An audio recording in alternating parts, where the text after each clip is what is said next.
नमस्ते दोस्तों, मनमोहक हिंदी कहानियाँ चैनल में आप सभी का स्वागत है।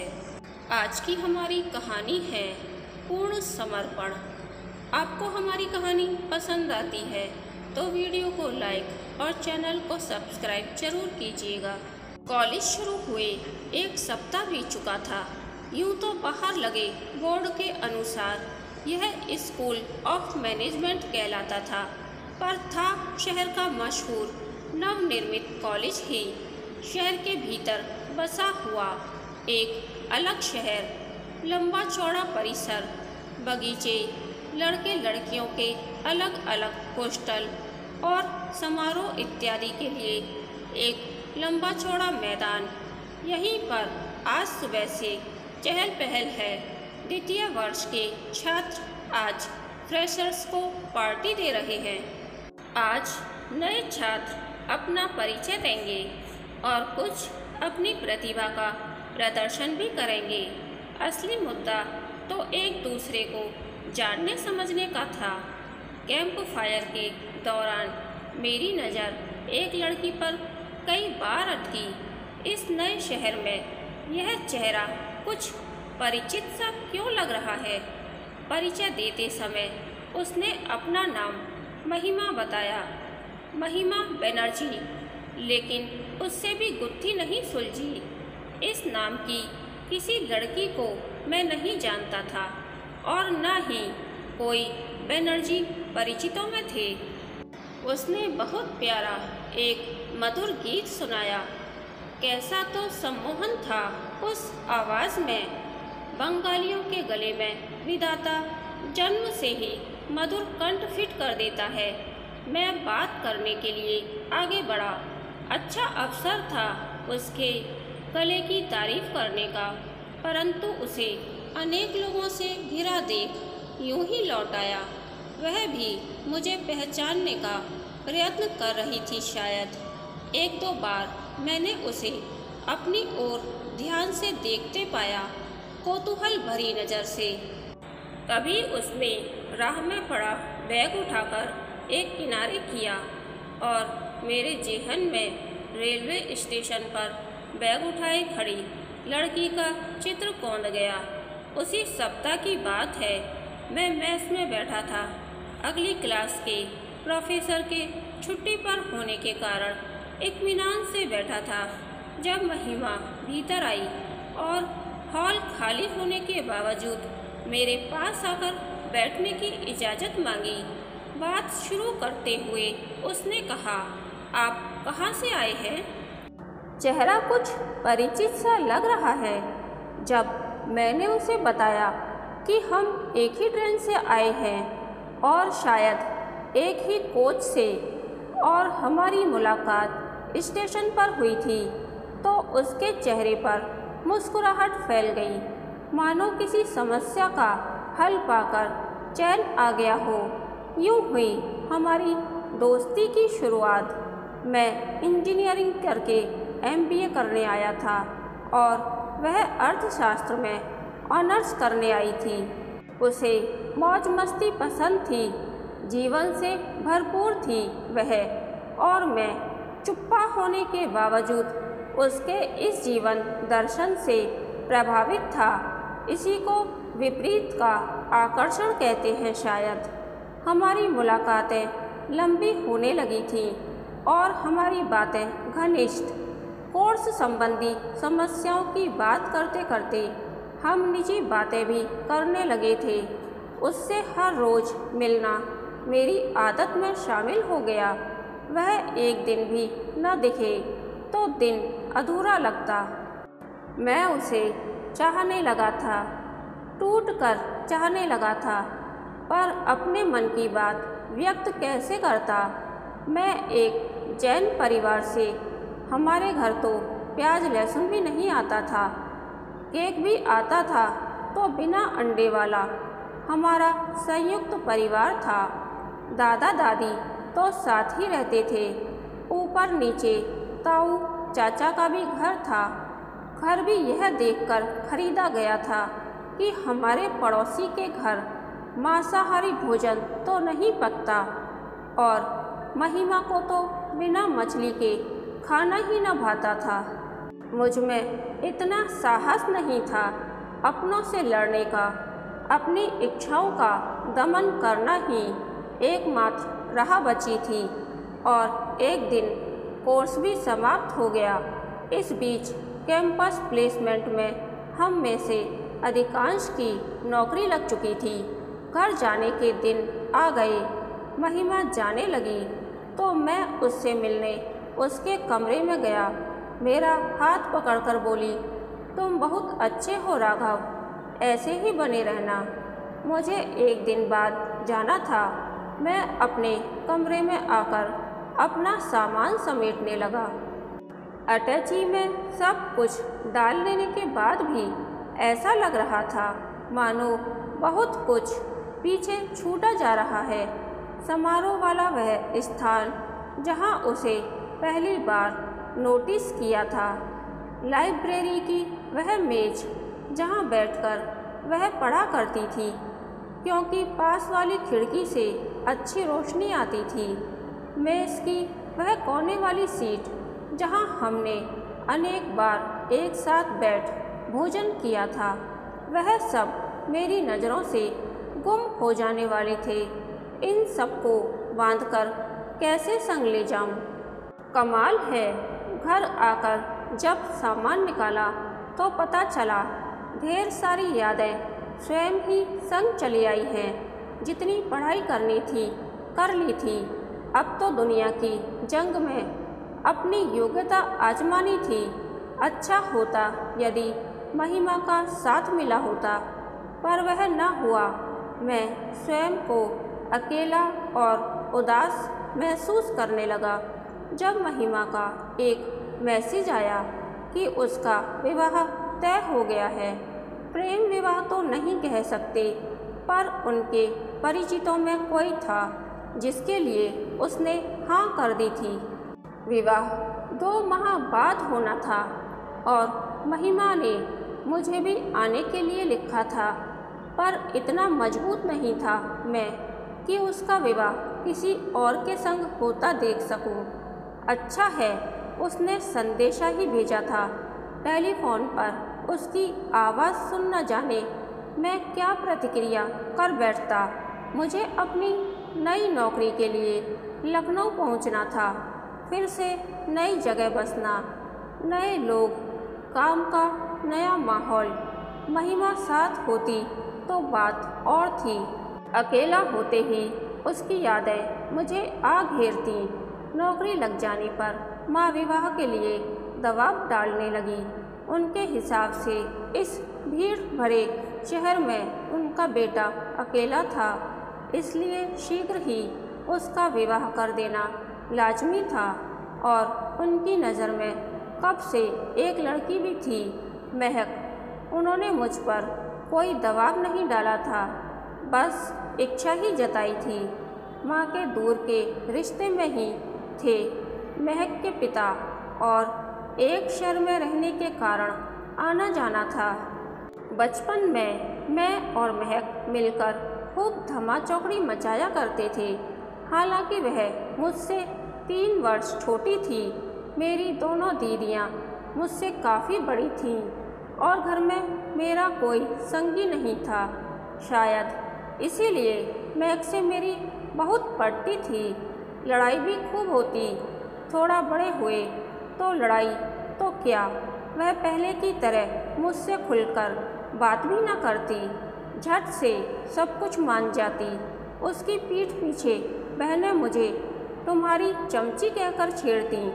सुबह होते होते मैं उसकी अनुराग से भरी आँखों की भाषा पढ़ने लगा था, परंतु सच पूछो तो मुझे वह सब अजीब लगता। मुझे उसके लिए ऐसा कुछ भी महसूस न होता था। सीधी सी भली सी लड़की थी वह, पर मैं थी। मैं बात क्यों कर रहा हूँ? अब तो वह मेरी पत्नी है। अब तक तो मैं महिमा के सम्मोहन में बंधा था, पर अब वह कहानी खत्म हो चुकी थी। माँ का फिर से टेलीफोन आया। कहा कि महक के माता पिता उसके विवाह की सोच रहे हैं। हमसे भी पूछा है, निर्णय तुम्हारे हाथ में है। मैं बीते कल को पकड़े कब तक बैठा रह सकता था। निर्णय लेने का सचमुच समय आ गया था। एक जरूरी काम निपटा देने की भांति मैंने हामी भर दी और यूं महक मेरी पत्नी बनकर आ गई। मन में ढेर सारा प्यार समेटे एमए पास, घर में ही खुश रहने वाली उसकी कोई ऊंची उड़ानें नहीं थीं। घर में वह इस तरह रच बस गई थी मानो वह सदा से यहीं रहती आई हो। उसके मन की बात पूरी हो गई थी और वह खुश थी। वह खुश रहती तो पूरे घर में खुशी का माहौल रहता था। विवाह के पश्चात पूरा 1 महीना मम्मी पापा के साथ गुजार कर हम लखनऊ आ गए। यह महक का ही सुझाव था कि हनीमून पर जाने की बजाय वह समय परिवार के साथ बिताया जाए। हमारे लिए तो लखनऊ ही हनीमून हो जाएगा। घर में खूब रौनक लगी रही उन दिनों। दोनों दीदियां भी प्राय आ जाती। बच्चों की छुट्टियां चल रही थीं और वह महक से खूब हिल मिल गए थे।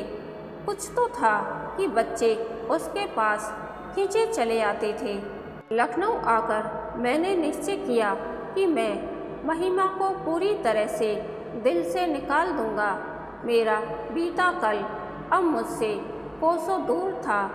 जिंदगी कोई टीवी सीरियल नहीं कि पुराने आशिक जिंदगी के किसी मोड़ पर हमारा इंतजार करते खड़े फिर मिल जाएं। आगे बढ़ते रहना ही जीवन की सच्चाई है। पर इन सब नेक इरादों के बावजूद और मन के अनेक निश्चयों के बावजूद मैं महिमा को जेहन से निकाल नहीं पा रहा था। शायद मेरी ईमानदारी में ही कुछ कमी थी। शायद उसे याद रखना मुझे अच्छा लगता था। रात को बिस्तर पर लेटा जब मैं इंतजार कर रहा होता तो वह चेहरा महक का नहीं महिमा का होता और बेखुदी में कई बार उसी का नाम भी निकल गया। पता नहीं कितनी बार महक ने मुझे उसको महिमा के नाम से संबोधित होते सुना होगा। लखनऊ आने से पहले वह मम्मी पापा से इसरार करके आई थी कि वह हमारे पास लखनऊ ही आकर रहें। बहुत कहने पर भी उन्हें आने में 3-4 महीने तो लग ही गए। उनके आने से घर फिर भरा भरा सा लगने लगा। महक उनका पूरा ख्याल रखती। मेरी माँ मुझसे भी अधिक महक के साथ सहज होती। पर माँ जब भी नन्हे शिशु की बात करती तो महक खामोश हो जाती। पता नहीं मम्मी का इस बात पर ध्यान गया कि नहीं, पर मुझे लगता कि शिशु के प्रसंग पर महक न सिर्फ खामोश वरन उदास भी हो जाती। जबकि मैं जानता था कि महक को बच्चों से बहुत लगाव है। एक बात और भी नोटिस की मैंने, उसकी आवाज़ में जो पहले सहज चहक थी, जो खनक थी, वह मंद पड़ती जा रही थी। हमारे विवाह को 1 वर्ष होने को आया। मित्र पार्टी की मांग करने लगे और मैंने उनकी वह मांग महक तक पहुंचा दी। उसे मिलने मिलाने का बहुत शौक था। मैंने जब भी अपने मित्रों को घर पर बुलाया तो उसने बड़े जोश के साथ सब इंतजाम किया, बढ़िया भोजन बनाया और घर को भी सजाया संवारा। मुझे लगा चलो इसी बहाने महक का मूड बदलेगा, उसमें पहले वाला जोश फिर जागेगा। परंतु मित्रों की पार्टी वाली फरमाइश सुनकर वह चुप ही रही। 2 दिन बाद मैंने फिर पार्टी का जिक्र छेड़ा। उसने एक भरपूर नज़र मेरी तरफ देखा पर बोली कुछ भी नहीं। ना तो उसने कोई रुचि दिखाई, न ही क्या बनाना है, कितनों को बुलाना है इत्यादि प्रश्न किए। समय कम बचा था सो मेरे भीतर खलबली मची थी। मैंने यह भी सोच लिया था कि यदि महक इतनी मेहनत नहीं करना चाहती तो पार्टी किसी होटल में भी रखी जा सकती है। मेरे मन के भीतर गहन अपराध बोध था। मैं यह भी अच्छी तरह से जानता था कि महिमा वाले रिश्ते में अब कुछ नहीं बचा है। जिंदगी बहुत आगे निकल आई है। निस्संदेह मैं अपराधी था, महक के प्रति अपराधी। क्या यह मेरी कमजोरी थी कि मैं चाहकर भी अभी तक महिमा को भूल नहीं पाया था? क्या मेरे प्रयत्नों में कोई कमी रह गई थी? क्या मैंने पूरे मन से प्रयत्न नहीं किया था? गलती मेरी थी तो सुधार भी तो मुझे ही करना था। 2 दिन बाद मैंने फिर से बात छेड़ी। वर्षगांठ की पार्टी के बारे में क्या सोचा है? वह कुछ पल चुप रही, पर मेरी प्रश्न सूचक निगाहों को बहुत देर नज़रअंदाज नहीं कर पाई। बोली, अभी तो मैं यही तय नहीं कर पाई हूँ कि अपने लिए क्या करना है। वह आगे कुछ कहती, इससे पूर्व ही मैंने पूछा, क्या मतलब? मैं सच ही उसकी बात का तात्पर्य नहीं समझ पाया था। उसने स्पष्ट स्वर में कहा, मैंने तुम्हें छोड़कर जाने का निर्णय लिया है, सदैव के लिए। और यदि मैं निरुत्तर बैठा था तो इसलिए कि मैं उसका मंतव्य भीतर उतार नहीं पा रहा था। कल्पना नहीं कर पा रहा था कि वह ऐसा सोच भी सकती है। शायद हमारे समाज में पुरुषों के जेहन में यह सोच गहरे से भर दी जाती है कि पति ग्रह के सिवा स्त्री का कोई और ठिकाना नहीं। फिर वह रुक रुक कर कहने लगी, इसमें संदेह नहीं कि तुमसे विवाह करना कभी मेरा सपना था, मेरी सबसे प्रबल इच्छा, पर जबरदस्ती स्वयं को तुम पर थोपने को भी तैयार नहीं हूँ मैं। तुम किसी और को चाहते रहो और मैं इसे अपना भाग्य, असल में दुर्भाग्य मानकर चुपचाप स्वीकार कर लूँ। यह न होगा मुझसे। वह बीते कल की स्त्री थी, अनपढ़ और लाचार, आर्थिक सामाजिक रूप से पति पर आश्रित। मैं वह बनने को तैयार नहीं हूँ। पढ़ी लिखी हूँ, ज़रूरत पड़ने पर आगे बढ़कर अपने पैरों पर खड़ी हो सकती हूँ। अपना आत्मसम्मान भूल तुम्हारे दर पर नहीं पड़ी रहूँगी। अभी तक तो मम्मी पापा का दुलार रोके हुए है, परंतु मम्मी अब दादी बनने की आस लगाए बैठी हैं। पर जब अपनी ही स्थिति डावाडोल हो तो एक और जान की कैसे सोचूं? सच ही तो कह रही थी महक। मैं अभी तक अपने अतीत में ही विचर रहा था, यह भूलकर कि मेरा एक वर्तमान भी है। मैंने भी तो अपना प्यार खोया था। फिर क्यों नहीं समझ पा रहा महक का दर्द, जो अपना मनचाहा पाकर भी खाली हाथ रह गई थी। जिस तरह पति पूर्ण समर्पण चाहता है, ठीक उसी तरह पत्नी भी तो चाहती होगी। यह बात कैसे नज़रअंदाज कर गया मैं? कैसा लगता होगा महक को मेरा महिमा का नाम जपना? मुझसे बहुत बड़ी गलती हुई थी। मैंने महक से अपनी गलती सुधारने का वादा किया और अपने कमरे, स्मृतियों एवं अपने समूचे जीवन से महिमा को विदा करने का दृढ़ निश्चय लिया। मैं समझ चुका था कि मेरी असली खुशी महिमा की यादों में नहीं, बल्कि महक के साथ मिलकर खुशी खुशी जीवन बिताने में है, महक को खुश रखने में है। महिमा मेरा बीता हुआ कल थी, लेकिन महक मेरा आज है, मेरा जीवन है। कहानी के अंत तक बने रहने के लिए धन्यवाद। यह कहानी आपको कैसी लगी, प्लीज़ कमेंट करके बताइए।